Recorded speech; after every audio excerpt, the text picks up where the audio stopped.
Bismillahirrahmanirrahim. Assalamualaikum warahmatullahi wabarakatuh.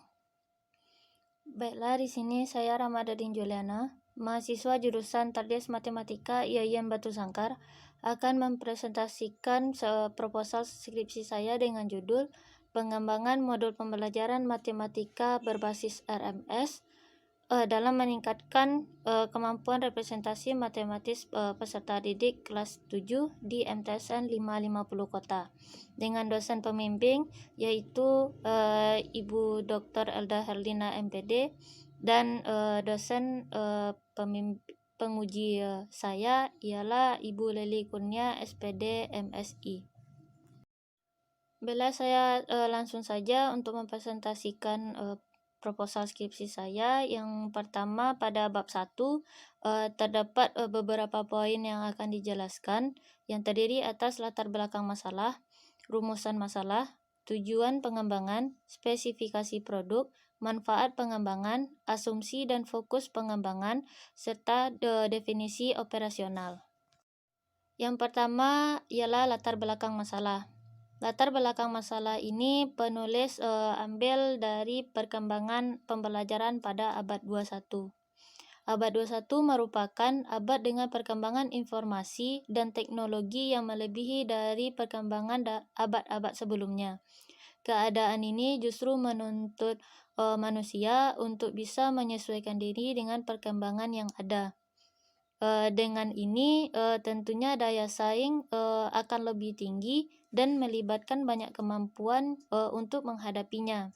Nah, di sini pun manusia diharapkan harus lebih sensitif dengan perubahan-perubahan yang terjadi di lingkungan sekitar. Jika dibawa dalam bidang pendidikan, juga demikian.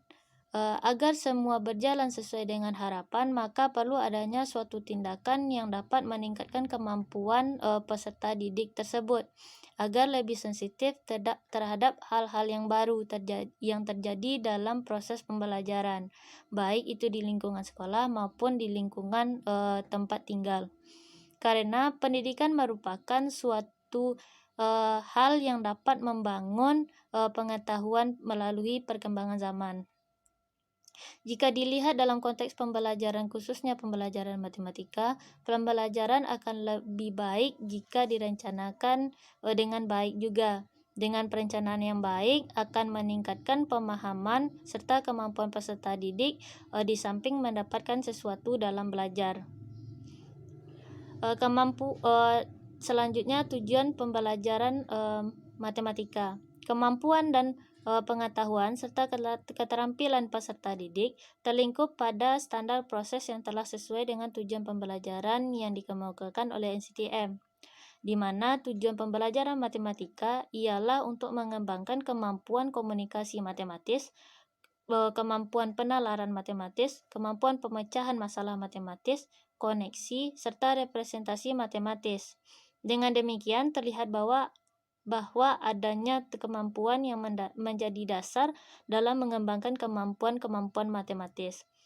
Tentunya ini akan mengarahkan pemikiran matematis peserta didik menjadi lebih kritis lagi, apalagi jika kita kaitkan dengan pembelajaran di abad 21. Salah satu kemampuan yang dimaksud dalam kemampuan ini ialah kemampuan representasi peserta didik. Kenapa demikian? Karena kemampuan representasi matematis peserta didik sangat berpengaruh terhadap pengetahuan dan pemahaman yang ada dalam diri peserta didik tersebut. Hal ini digunakan untuk menyelesaikan permasalahan-permasalahan matematika yang mereka hadapi.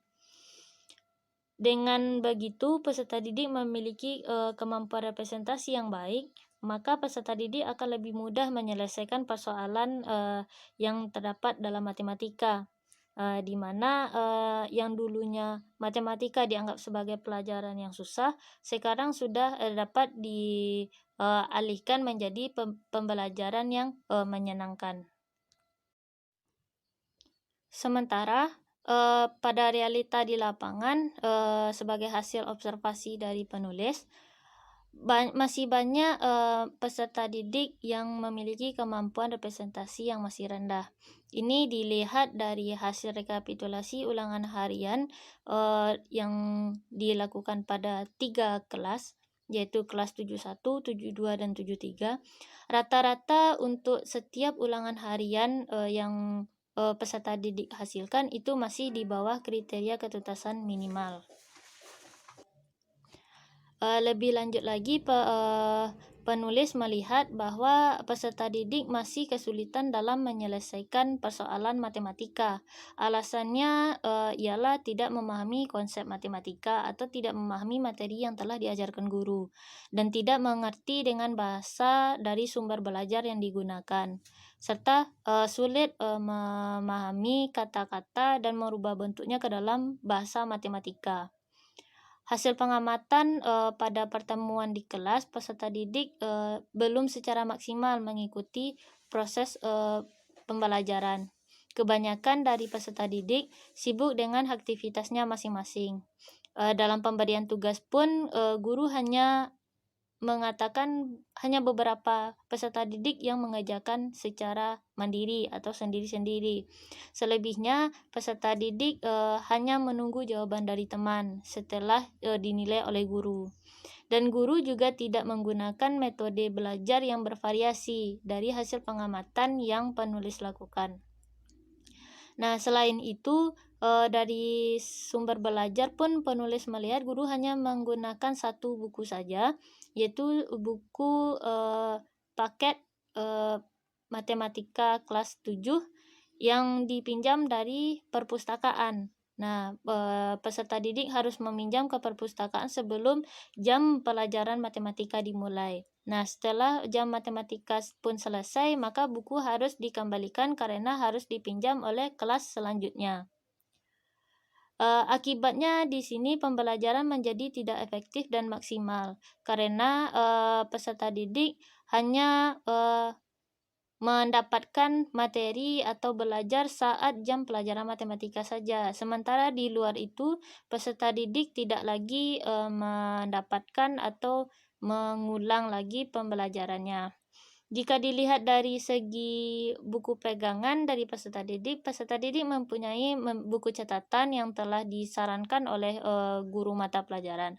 Namun kebanyakan dari mereka tidak menggunakan dengan semestinya. Banyak yang digunakan untuk coretan-coretan yang tidak berarti. Dari permasalahan ini, penulis melihat beberapa hal yang menjadi perhatian. Yang pertama, guru masih menerapkan cara pembelajaran yang belum bervariasi. Yang kedua, tidak adanya sumber tambahan belajar yang digunakan oleh peserta didik. Yang ketiga, peserta didik masih belum terbiasa dengan pembelajaran secara mandiri, masih bergantung kepada teman sebaya atau lebih memilih tidak mengerjakan tugas yang diberikan. Yang kedua, kemungkinan ini kebiasaan dari peserta didik yang masih belum serius dalam belajar karena dalam masa peralihan dari masa sekolah dasar ke masa sekolah menengah pertama. Nah, dari permasalahan di atas ini penulis melihat beberapa faktor pun yang menjadi mengakibatkan rendahnya representasi matematis peserta didik. Yang pertama yaitu peserta didik masih belum serius dalam belajar. Yang kedua, bahan ajar yang menjadi pegangan hanya masih bersifat singgahan di tangan yang digunakan hanya untuk belajar saja. Yang ketiga, itu guru baru memvariasikan metode pembelajaran. Nah, dari masalah di atas tentunya akan berpengaruh terhadap kemampuan representasi matematis peserta didik. Karena situasi belajar yang demikian, ditambah dalam peserta didik mengerjakan tugasnya memberikan alasan yang telah dijelaskan tadi, maka juga berpengaruh terhadap hasil kemampuan dari peserta didik itu sendiri. Nah, melihat kondisi yang seperti ini, maka penulis memberikan sebuah solusi, yaitu adanya suatu bahan pembelajaran yang dapat digunakan oleh peserta didik sebagai bahan penunjang belajarnya, di mana bahan ini yang dapat digunakan secara mandiri, yang tentunya akan menunjang pembelajaran peserta didik untuk kedepannya. Nah, bahan ini juga bisa dilengkapi dengan materi-materi dan soal-soal latihan agar dapat memperkaya pemahaman dan pengetahuan matematis peserta didik. Nah, di mana bahan ajar yang disarankan ini ialah modul pembelajaran matematika. Nah, di sini sesuai dengan judul yang penulis ajukan ialah modul pembelajaran matematika berbasis RMS yang digunakan untuk meningkatkan kemampuan representasi peserta didik untuk di kelas 7. Poin selanjutnya ialah rumusan masalah. Rumusan masalah dari masalah-masalah yang penulis temukan berdasarkan pengembangan modul ini ialah bagaimana validitas, efektivitas, serta praktikalitas modul matematika berbasis RMS dalam meningkatkan kemampuan representasi matematis peserta didik kelas 7 di MTSN 550 Kota. Selanjutnya, tujuan pengembangan ialah untuk menghasilkan modul pembelajaran matematika berbasis RMS dalam meningkatkan kemampuan representasi matematis peserta didik yang valid, praktis, dan efektif di MTSN 550 Kota. Selanjutnya itu spesifikasi produk. Spesifikasi produk ini merupakan struktur dari modul yang akan dikembangkan, yang terdiri dari cover, kata pengantar, daftar isi, deskripsi modul, petunjuk penggunaan modul, peta konsep, kompetensi inti, KD, dan tujuan pembelajaran, serta informasi pendukung yang terdiri dari informasi tentang matematika, trik-trik penyelesaian soal dengan cepat, dan selanjutnya ada lembar belajar peserta didik. Adanya lembar peta berkonsep. Di sini lembar peta berkonsep digunakan untuk peserta didik sendiri, di mana setelah mereka memahami konsep yang mereka dapat, maka mereka menuliskannya lalu membagikannya kepada teman-teman yang lain agar menjadi bahan untuk acuan bagi mereka pada pembelajaran berikutnya. Nah, selanjutnya lembar kerja peserta didik, kunci lembar kerja peserta didik, lembar soal, lembar jawaban soal, kunci jawaban soal, daftar kepustakaan, serta biografi penyusun. Selanjutnya yaitu manfaat pengembangan. Manfaat pengembangan ini bagi penulis ialah sebagai penyelesaian tugas akhir serta untuk menambah pengetahuan serta wawasan tentang modul yang berbasis RMS ini. Manfaat selanjutnya ialah sebagai sumber tambahan belajar yang digunakan oleh guru dalam pembelajaran matematika. Ketiga, acuan penyediaan bahan ajar untuk mencapai ketuntasan peserta didik. Yang keempat, meningkatkan motivasi belajar peserta didik. Yang kelima, meningkatkan kemampuan representasi peserta didik. Yang keenam ialah asumsi dan fokus pengembangan. Asumsi penulis di sini dalam pengembangan modul ialah modul mempermudah guru dalam menyampaikan materi pembelajaran, dan juga modul dapat meningkatkan motivasi belajar peserta didik. Modul juga dapat memudahkan peserta didik dalam memahami materi pembelajaran, serta modul dapat melatih peserta didik dalam berpikir kritis. Nah, dari asumsi ini maka penulis memfokuskan pengembangan modul ini pada pengembangan modul pembelajaran matematika berbasis RMS dan dalam meningkatkan kemampuan representasi matematis peserta didik kelas 7 MTSN 550 Kota. Selanjutnya untuk definisi operasional, agar tidak terjadinya kesalahpahaman dalam memaknai judul yang penulis kemukakan, maka ada beberapa yang istilah yang terdapat dalam judul yang akan penulis jelaskan pada definisi operasional ini. Yang pertama ialah modul matematika. Modul matematika merupakan salah satu bentuk bahan ajar yang sistematis berdasarkan materi pembelajaran yang disusun sehingga memungkinkan peserta didik untuk belajar pada waktu tertentu. Sedangkan model RMS merupakan suatu modul pembelajaran yang menuntun peserta didik untuk berpikir tingkat tinggi, mengandung aspek sosial yang mana setiap orang saling membantu mengembangkan pengetahuannya masing-masing. Yang ketiga itu kemampuan representasi matematis. Kemampuan ini merupakan salah satu kemampuan dalam matematika yang melibatkan kemampuan komunikasi, penalaran, berpikir kritis, serta pemecahan masalah yang digunakan untuk mempermudah peserta didik dalam penyelesaian persoalan matematika. Yang keempat ialah modul berbasis RMS. Modul berbasis RMS ini merupakan bahan ajar yang dirancang untuk peserta didik dalam pembelajaran matematika yang dipadukan dengan model pembelajaran RMS, Reading, Mind Mapping, and Sharing, di mana di sini peserta didik dapat mengasah dan meningkatkan kembali kemampuan representasinya, sehingga dalam kondisi ini pun dapat meningkatkan aspek sosial yang dimiliki oleh peserta. Selanjutnya yaitu validitas. Validitas ialah uji kelayakan modul, apakah modul ini layak digunakan atau tidak berdasarkan hasil dari penilaian dari validator ahli. Yang kedua, praktikalitas. Praktikalitas ini ialah untuk melihat apakah modul yang dikembangkan ini adalah praktis dari segi biaya, penggunaan, serta pemahaman bahasanya. Dan yang terakhir ialah efektivitas. Pada efektivitas ini kita akan melihat adanya peningkatan kemampuan representasi matematis peserta didik setelah menggunakan modul berbasis RMS ini. Selanjutnya kita masuk kepada bab 2, kajian teoritis. Kajian teoritis ini terdapat 4 bagian. Yang pertama, landasan teori, modul berbasis RMS, penelitian yang relevan, serta validasi, praktikalitas, dan efektivitas.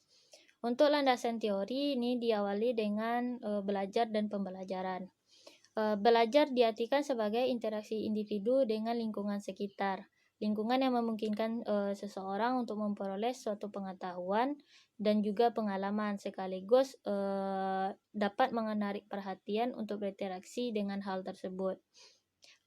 Belajar dan pembelajaran ini saling berkaitan. Pada hakikatnya pembelajaran sebagai suatu proses belajar oleh peserta didik dengan lingkungannya, sehingga mendorong peserta didik untuk memperoleh sesuatu pengetahuan atau pengalaman. Selain itu, pembelajaran juga merupakan suatu proses membimbing oleh pendidik terhadap peserta didiknya. Kegiatan membimbing ini sekaligus mendidik yang menjadikan suatu keharusan yang dilakukan oleh pendidik terhadap peserta didiknya. Tentu ini akan ada pengaruh atau pengaturan yang harus dilakukan oleh pendidik agar dapat membimbing peserta didiknya dalam belajar. Dengan demikian, pembelajaran juga disebut dengan kegiatan. Selanjutnya yaitu pembelajaran matematika. Seperti yang telah kita ketahui bahwa pembelajaran merupakan suatu proses interaksi dari suatu komponen terhadap komponen lain, maka dalam pembelajaran matematika prinsip utamanya ialah memberikan perbaikan serta persiapan kegiatan belajar yang baru dan juga bermanfaat bagi peserta didik, sehingga yang awalnya menjadi mengajar peserta didik mengajarkan matematika menjadi belajar matematika. Akibatnya nanti belajar matematika bukan lagi hal yang menakutkan dan juga membosankan bagi peserta didik. Menurut Abbott dan Stacker dalam Kesumawati, bahwa dalam pandangannya peserta didik memiliki karakteristik dalam pembelajaran matematika. Yang pertama, peserta didik belajar matematika jika ada motivasi. Yang kedua, peserta didik belajar matematika dengan cara mereka sendiri.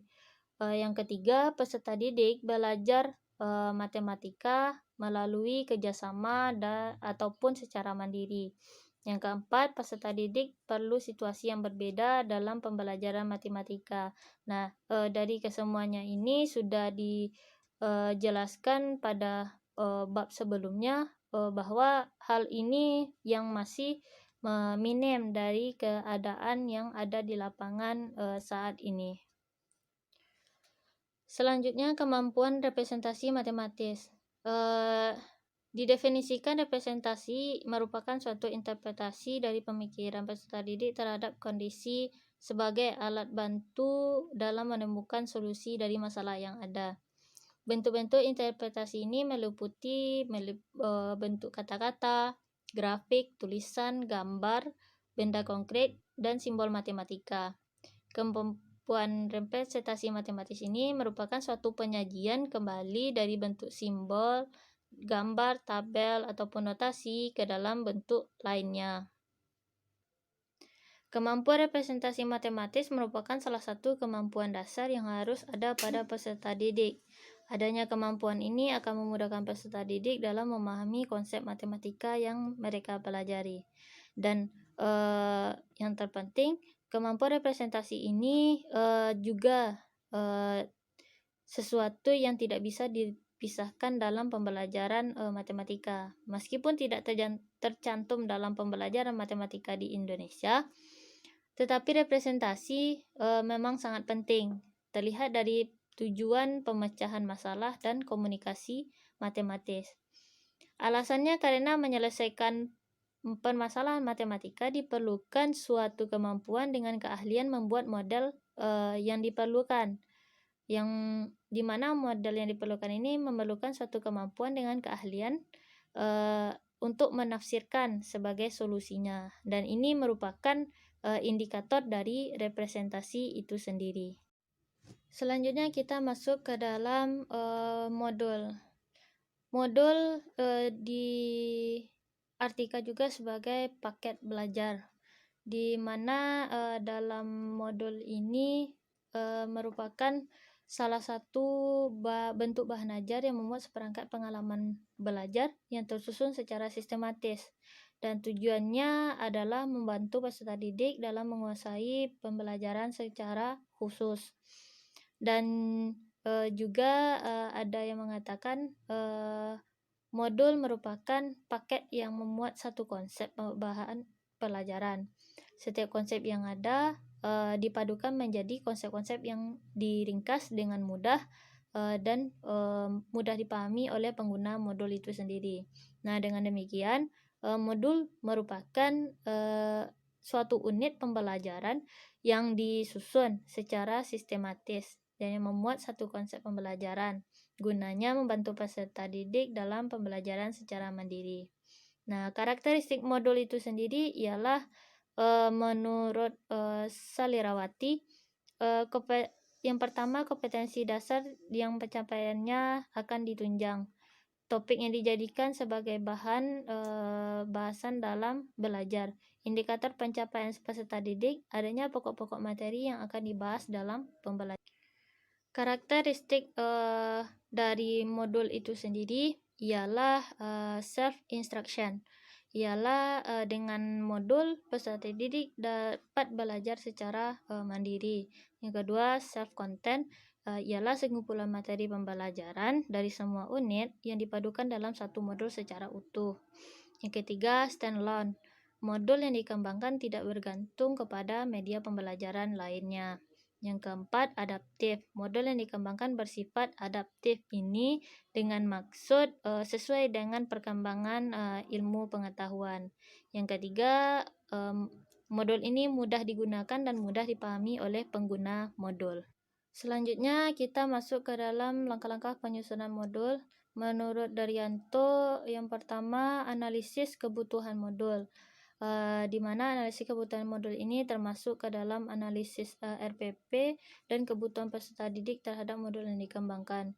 Yang kedua, desain modul. Yang ketiga, implementasi. Yang keempat, penilaian.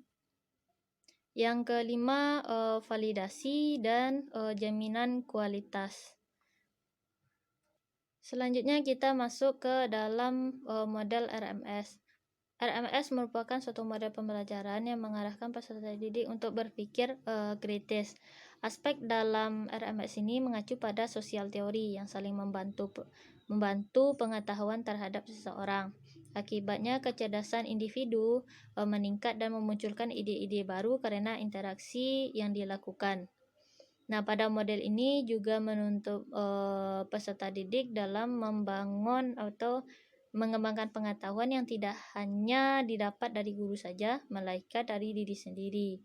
Nah, tentunya hal ini sesuai dengan taksonomi Bloom yang C6, yaitu sintesis. Penerapan ini menimbulkan kerjasama serta tanggung jawab antar individu dalam mengembangkan pengetahuannya. Adapun pengaruh yang diberikan oleh model RMS ini ialah sebesar 55,6%, yang melebihi model kemampuan berpikir kritis yang lainnya. Dan ini merupakan pengaruh yang kuat yang diberikan melalui model pembelajaran ini.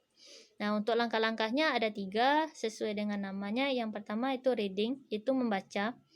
Dalam reading ini ialah guru menginstruksikan peserta didiknya untuk membaca suatu topik pembelajaran dengan kritis. Nah, dan selanjutnya peserta didik melakukan hal yang sama sesuai yang diinstruksikan oleh gurunya.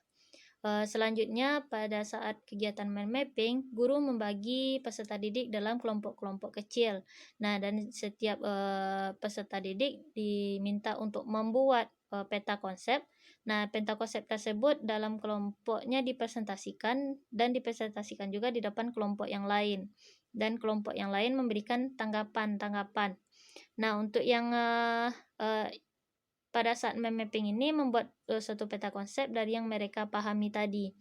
Nah, mereka akan membuatnya di dalam kelompok-kelompok yang telah disediakan, yang telah diatur atau difasilitasi oleh guru. Nah, selanjutnya pada tahap sharing ialah mereka mempresentasikan di depan kelas, di depan semua teman-teman peserta didik tersebut, hasil dari yang mereka dapat. Nah, untuk kelompok yang lain diminta untuk memberikan tanggapan. Selanjutnya yaitu modul berbasis RMS, merupakan suatu produk yang dirancang sebagai sumber belajar pendamping bagi peserta didik yang dipadukan dengan model pembelajaran RMS tadi. Gunanya untuk meningkatkan kemampuan representasi matematis peserta didik. Untuk komponen dari modul ini sesuai dengan yang dijelaskan pada bab 1 tadi, yang terdiri dari cover, kata pengantar, daftar isi, deskripsi modul, petunjuk penggunaan modul, peta konsep, KI, KD, tujuan pembelajaran, informasi pendukung, lembar petunjuk umum peserta didik, KI, KD, dan tujuan pembelajaran, dan rangkuman materi ini terdapat pada bagian lembar belajar peserta didik, lembar kerja peserta didik, lembar peta berkonsep, kunci lembar kerja peserta didik, lembar soal, lembar jawaban soal, kunci jawaban soal, serta bagian penutup yang terdiri dari daftar pustaka dan biografi penyusun. Selanjutnya masuk ke dalam penelitian yang relevan. Penelitian yang relevan yang penulis ambil ialah penelitian yang dilakukan oleh Mutia Fona dan Mursalin. Nah, dalam penelitian ini beliau mengangkat judul pengembangan modul geometri analitik bidang dan berbantuan Wingham Software untuk meningkatkan kemampuan representasi materi didik program studi pendidikan Universitas Malikus Saleh. Nah, dalam penelitian ini menghasilkan bahwa terdapat peningkatan kemampuan representasi matematis peserta didik ini, di mana dalam penelitian yang dilakukan terdapat peningkatan dan yang dilihat dari presentasi yang dilakukan. Nah, perbedaannya dengan penelitian yang penulis lakukan ialah modul yang penulis rancang dirancang untuk pembelajaran peserta didik sekolah menengah pertama atau MTS dan juga dipadukan dengan model pembelajaran RMS. Selanjutnya, validitas, praktikalitas, serta efektivitas. Validitas ialah uji kelayakan dari validator ahli, di mana yang akan diuji ialah kelayakan materi atau isi, kelayakan penyajian materi, kelayakan bahasa yang digunakan, apakah mudah dipahami oleh peserta didik. Yang keempat, kelayakan kegrafikan dari tampilan yang disajikan dalam modul. Selanjutnya, praktikalitas. Praktikalitas ini ialah kepraktisan dalam penggunaan modul yang dilihat dari respon peserta didik setelah menggunakan modul dengan menggunakan aspek angket respon peserta didik. Yang ketiga, efektivitas yang digunakan sebagai acuan keberhasilan yang dapat dilihat dari adanya peningkatan kemampuan representasi matematis setelah menggunakan modul berbasis RMS ini.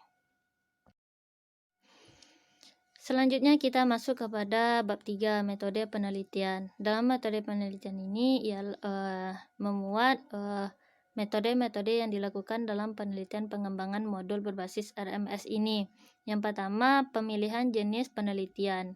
Penulis di sini memilih jenis penelitian yaitu penelitian pengembangan, di mana penelitian ini digunakan untuk menghasilkan produk dengan menguji keefektifan produk itu sendiri.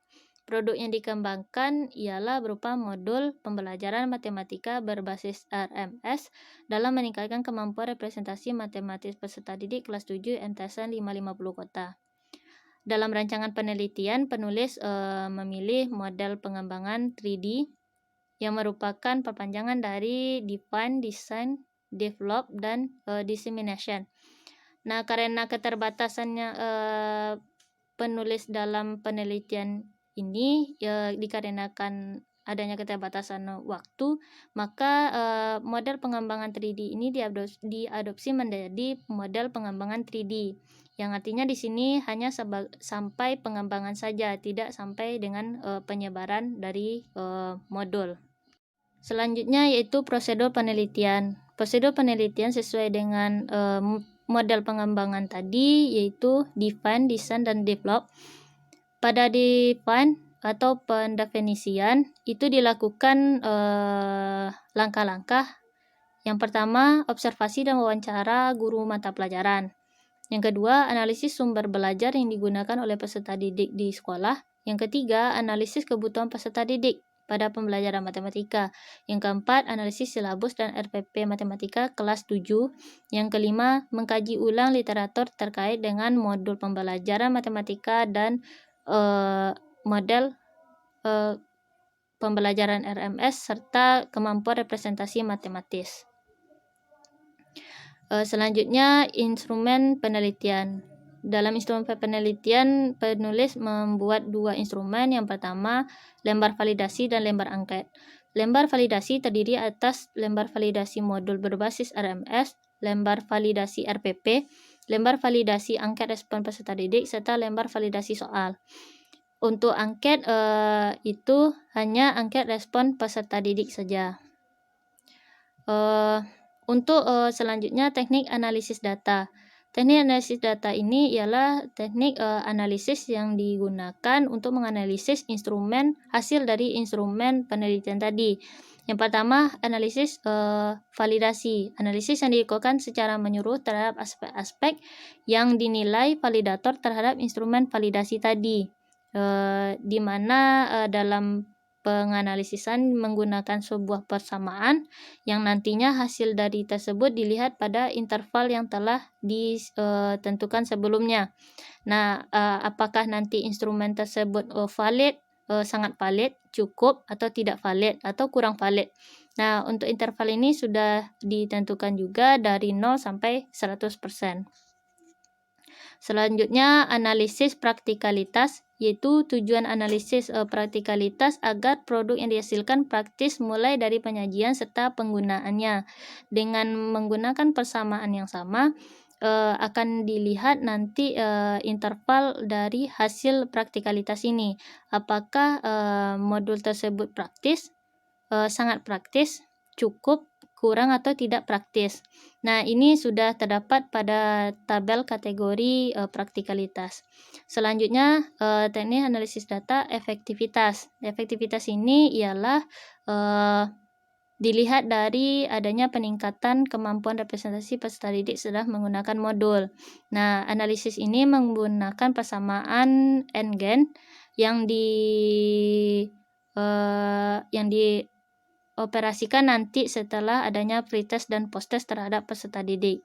Nah, dari nilai rentang yang telah ada pada tabel itu akan terlihat apakah efektivitasnya tinggi, sedang atau rendah nantinya. Baiklah, mungkin sekian presentasi proposal skripsi dari saya. Terlebih terkurang saya mohon maaf. Assalamualaikum warahmatullahi wabarakatuh.